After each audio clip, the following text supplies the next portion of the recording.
नमस्कार विद्यार्थियों। अपन कक्षा 11 के अंदर क्लास 11 के अंदर पढ़ रहे थे कबीर। तो अब तक अपने कबीर के जो 3 पद है वो पढ़ लिए थे। आज हम कबीर का चौथा पद पढ़ने वाले हैं। तो पहले अपने 3 पदों के अंदर अपन ने पढ़ा कि कबीर ने किस प्रकार से उस समय के तत्कालीन जो आडंबर थे, जो दिखावा था, उसका उन्होंने विरोध किया और उन्होंने अपनी कठोर वाणी के अंदर और बड़े जो उनकी प्रभावशाली जो अभिव्यक्ति थी उसके अंदर उन्होंने हिंदू और मुसलमान दोनों का विरोध किया और उन दोनों को खरी खोटी सुनाई। और उन्होंने उस समय के उन लोगों का विरोध किया जो अपने आप को गुरु होने का या अपने आप को बहुत बड़े ज्ञानी होने का जो दावा करते थे। उनके बारे में कबीर ने कहा कि भाई आप इतना बड़ा दावा कर रहे हो लेकिन आप वास्तविक जीवन के अंदर कुछ भी नहीं जानते हो। चलिए अब अपन चौथा पद पढ़ते हैं। तो चौथे पद के अंदर भी कबीर ने किस प्रकार से जो अंतिम जो चौथा पद है इसके अंदर भी कबीर ने किस प्रकार से जो दूसरे पद का जो अंतिम हिस्सा, चौथा नहीं, दूसरे पद का जो अंतिम हिस्सा है उसके अंदर, अंतिम वाला भाग है उसके अंदर, कि किस प्रकार से कबीर ने आडंबरों का विरोध किया और किस प्रकार से उन लोगों को सीख देने का प्रयास किया, उसका अपन अध्ययन करेंगे। तो साकी शब्दी गावत भूले आत्म खबरी ने जानी, यानी यहाँ कबीर उन लोगों के ऊपर व्यंग्य कर रहे हैं, उन लोगों के ऊपर प्रहार कर रहे हैं जो ज्ञानी नहीं है लेकिन फिर भी ज्ञान बांट रहे लोगों को। यानी स्वयं तो क्या है, अज्ञानी है, अज्ञान से भरपूर है, लेकिन लोगों को क्या बांट रहे हैं, ज्ञान बांट रहे हैं। यानी जो दिखावा बहुत ज्यादा कर रहे हैं उन लोगों के बारे में देखो कबीर ने क्या कहा है। तो कबीर कह रहे हैं साकी शब्दी गावत भूले। अब देखो साखी का मतलब ऐसे क्या होता है, तो साखी का मतलब होता है गवाह।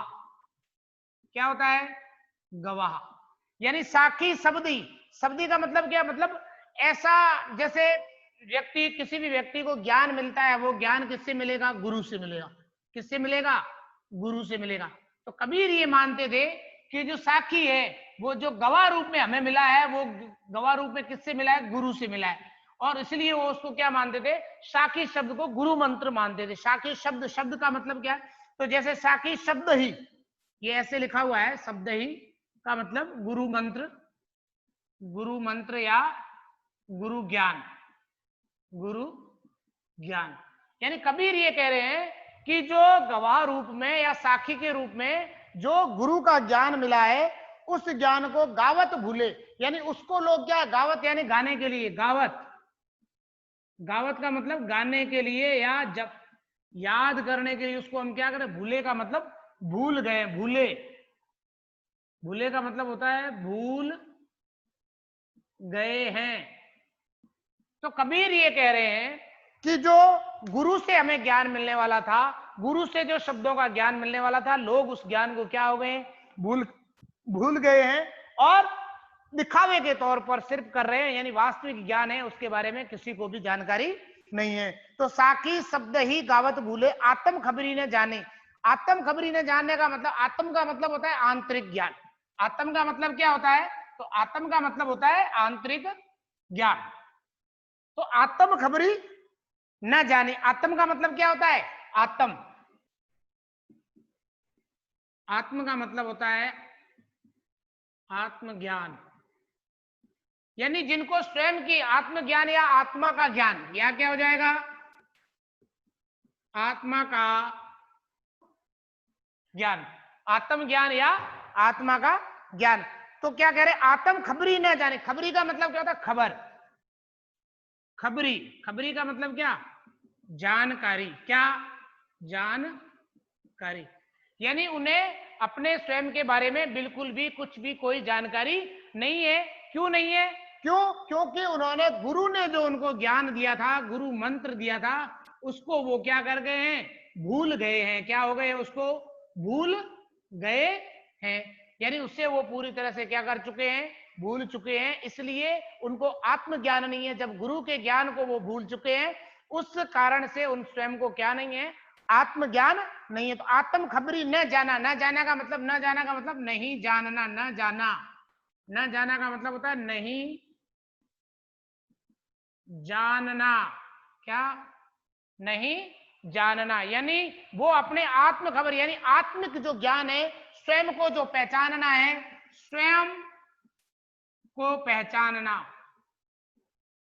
इस ज्ञान के बारे में वो पूरी तरह से क्या है, पूरी तरह से अनभिन्न है, उन्हें स्वयं का ज्ञान मालूम नहीं है। क्यों? क्योंकि वो गुरु ज्ञान को भूल चुके हैं और इस कारण से वो क्या है, पूरी तरह से भोग और इस दिखावे के अंदर रहते हैं। क्यों? क्योंकि उन्हें वास्तविक ज्ञान, ईश्वरीय ज्ञान की प्राप्ति नहीं हुई है। हिंदू कहू मोई राम प्यारा, तुर्क कहे रहीमान। हिंदू कहे, कहे यानी हिंदू कहे मतलब हिंदू कहते हैं, मोई यानी मुझे। मोई यानी क्या होता है? मोई। मोई का मतलब होता है मुझे, यानी हिंदू क्या कह रहे हैं, मुझे कौन प्यारा है? मोई यानी मुझे। हिंदू कहते हैं हमें क्या प्यारा है? राम प्यारा। राम का मतलब हम जैसे राम कृष्ण मांगते हैं, प्यारा यानी प्यारा। प्यारा, प्यारा का मतलब प्यारा या प्रिय। हिंदू ये कह रहे हैं हमारा प्रिय या हमें प्रिय कौन है? हमारा प्रिय या हमें प्रिय कौन है? हमारा प्रिय राम है। और इसी प्रकार से मुसलमान थे, वो ये मानते थे कि हमें कौन प्रिय है? अल्लाह प्रिय है। रहीमन, रहीमन का मतलब भगवान। जैसे अपन जैसे हिंदू धर्म में जिस प्रकार से भगवान को मानते हैं, इसी प्रकार इस्लाम धर्म के अंदर भी क्या है? तुर्क कहे। तुर्क का मतलब क्या होता है? मुसलमान। तुर्क का मतलब क्या होता है? मुसलमान। मुसलमान, मुसलमान क्या कह रहे हैं? हिंदुओं को, हिंदू उस समय कहते वो मतलब हिंदुओं के जो पंडित वगैरह थे वो कहते थे हमें राम प्रिय है, और मुसलमानों के जो मौलवी वगैरह था कहे यानी कहता रहीमाना। रहीमाना का मतलब क्या है? रहीमाना, रहीमाना का मतलब खुदा या उनका जो अल्लाह होता है वो अल्लाह, अल्लाह। यानी मुसलमान ये कह रहे हैं हमारे को अल्लाह प्रिय है। यानी वो सब लोगों से ये कह रहे हैं अगर आप अल्लाह की इबादत करोगे, अल्लाह की जो अगर अरदास करोगे तो तुम्हें मोक्ष मिल जाएगा, तुम जन्नत मिल जाएगी। और हिंदू ये कहते थे, हिंदुओं के जो पंडित वगैरह होते थे वो ये कहते थे अगर आप राम की भक्ति करोगे तो तुम्हें क्या मिल जाएगा? स्वर्ग मिल जाएगा। अब कबीर ये कह रहे हैं कि ना तो मुसलमानों के या जो अल्लाह खुदा ये ईश्वर का वास्तविक रूप है ना ये। क्यों? क्योंकि ये सारे के सारे लोग क्या कर रहे हैं? दिखावे के लिए कर रहे हैं। क्या कर रहे हैं? दिखावा कर रहे हैं। क्यों? क्योंकि इनके अंदर वास्तविक जो ज्ञान है वो है नहीं, और वास्तविक ज्ञान न होने के कारण ये किसी भी व्यक्ति का ईश्वर से साक्षात्कार नहीं करवा सकते। जो ईश्वर से साक्षात्कार नहीं करवा सकता वो सिर्फ क्या कर रहे हैं? पाखंड कर रहे हैं और दिखावा कर रहे हैं। आपस में दो लड़ लड़ मुए मरम न काहू जाना। यानी हिंदू और मुसलमान दोनों क्या है? आपस में लड़ लड़ के मर जाते हैं। आपने देखा होगा आजकल भी जब दंगे होते हैं धर्म के आधार पर तो हिंदू मुसलमानों के होते हैं। क्यों? क्योंकि इस्लाम के अंदर, इस्लाम के हैं वो अपने धर्म को क्या करते हैं? बढ़ाना चाहते हैं। ऐसे ही ऐसे हिंदू होते हैं तो हिंदुओं ने भी क्या कहा? हिंदू वो भी अपने धर्म को क्या है? बढ़ाना चाहते हैं। जब कोई व्यक्ति इस्लाम का हिंदू धर्म के ऊपर टीका टिप्पणी करता है और हिंदू धर्म का जब कोई इस्लाम के ऊपर टीका टिप्पणी करता है, तब कबीर कह रहे हैं आपस में दो लड़ी लड़ी, यानी फिर आपस में दोनों क्या है? धर्म के नाम पर दोनों लड़ते हैं। और कबीर कह रहे हैं ये आपस में लड़ करके क्या हो? मर रहे हैं। क्या हो रहे हैं? मर रहे हैं। लड़ी लड़ी मुंह यानी लड़ लड़ करके मर रहे हैं। लड़ी लड़ी का मतलब क्या हो जाएगा? लड़ लड़ कर मरना। यानी कबीर ये कह रहे हैं ये आपस में क्या हो रहे हैं? लड़ लड़ करके मर रहे हैं। लेकिन फिर भी इतना लड़ लड़ के ये मर रहे हैं, लेकिन फिर भी इन्होंने वास्तविक ईश्वर का ज्ञान बिल्कुल भी नहीं है। यानी ये आपस में लड़के तो मर गए, लेकिन ईश्वर के वास्तविक स्वरूप को, किसको? ईश्वर के वास्तविक स्वरूप को नहीं समझा। यानी इन्होंने ईश्वर का जो वास्तविक स्वरूप है उसे इन्होंने नहीं समझा। ये आपस में सिर्फ लड़ लड़ करके मर रहे हैं। तो आपस में दो लड़ी लड़ी मुआ मरम न काहू जाने। मरम का मतलब क्या हो जाएगा? तो मरम का मतलब हो जाएगा ईश्वर का ज्ञान, ईश्वर ज्ञान। यानी इन्होंने ईश्वर ज्ञान नहीं समझा, ईश्वर के वास्तविक स्वरूप को नहीं समझा, ईश्वर की भक्ति को नहीं समझा, और आपस में लड़ लड़ करके मर गए। और किसके लिए मर गए? दिखावे के लिए। किसके लिए मर गए? दिखावे के लिए। यानी हिंदू और मुसलमान जो दोनों धर्मों के लोग हैं वो आपसी धर्म का दिखावे करके आपस में लड़ लड़ के मर गए। लेकिन इन्होंने, किसी ने भी, इन लड़ने वालों ने ईश्वर के वास्तविक स्वरूप को नहीं समझा, ईश्वरीय ज्ञान को नहीं समझा। मर्म न काहू जाना, इन्होंने उस मर्म को नहीं जाना। घर घर मंत्र देत फिरते महिमा के अभिमाना। और ये ऐसे लोग, यानी उस समय के जो लोग थे, कौन से? जो पंडित और मौलवी होते थे, घर घर जाते थे। किसी के कोई भी कुछ भी होता था तो बोलते थे चलो हम आपका ये इलाज कर देंगे। मंत्र देना, मंत्र देने का मतलब क्या है? यानी झाड़ फूंक करना। मंत्र देने का मतलब क्या है? झाड़ फूंक करना, यानी लोगों को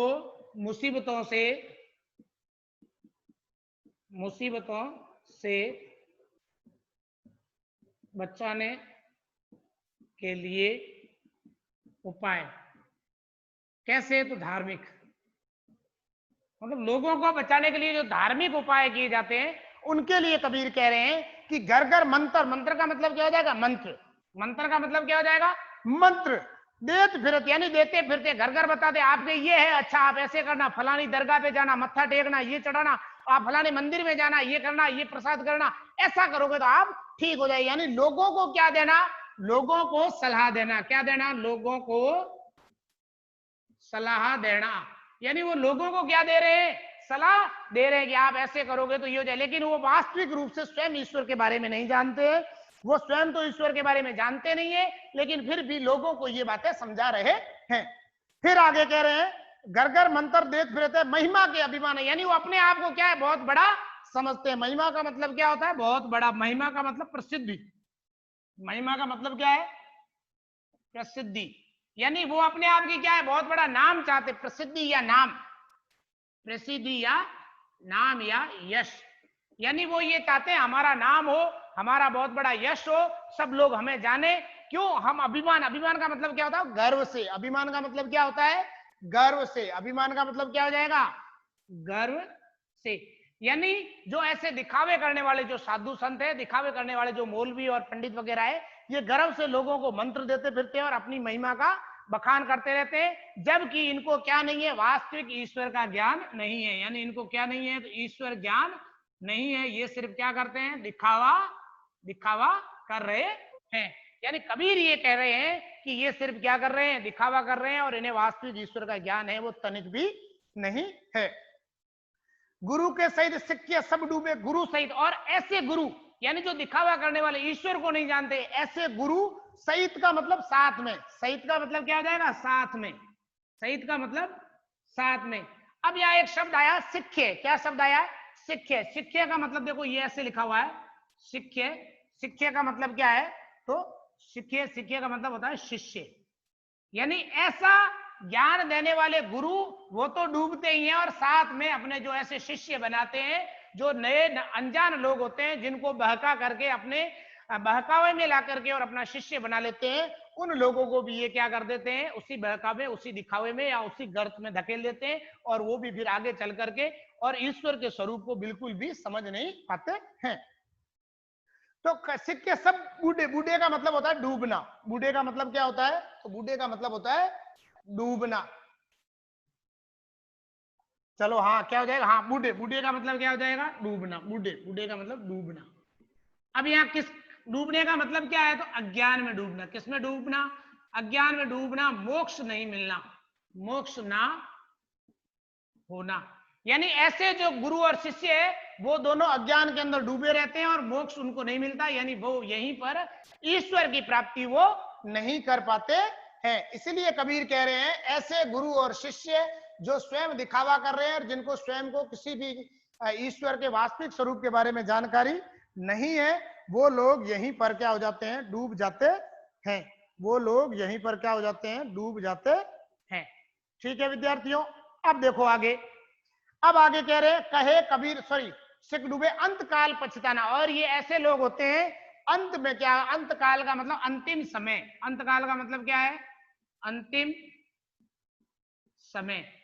यानी ये लोग ऐसे जो जीवन भर दूसरों को धोखा देते देते मूर्ख बनाते रहते हैं, ये लोग अंतिम समय में क्या होते हैं? बहुत ज्यादा पछताते हैं। अंतिम समय इनको बहुत ज्यादा पछतावा होता है। क्यों? क्योंकि इनकी जो जीवन भर की भक्ति होती है, उसके बाद भी जब इनको ईश्वर नहीं मिलता है, उसके बाद भी इनको ज्ञान की प्राप्ति नहीं होती है, उसके बाद भी दिखावे के अंदर रहते हैं, और अंतिम समय में ये पछताते हैं कि हमें ईश्वर नहीं मिला या हमें मोक्ष नहीं मिला। तो कबीर कह रहे हैं इनके पछताने का मूल कारण क्या है? तो कबीर के अनुसार इनके पछताने का जो मूल कारण है वो ये स्वयं है।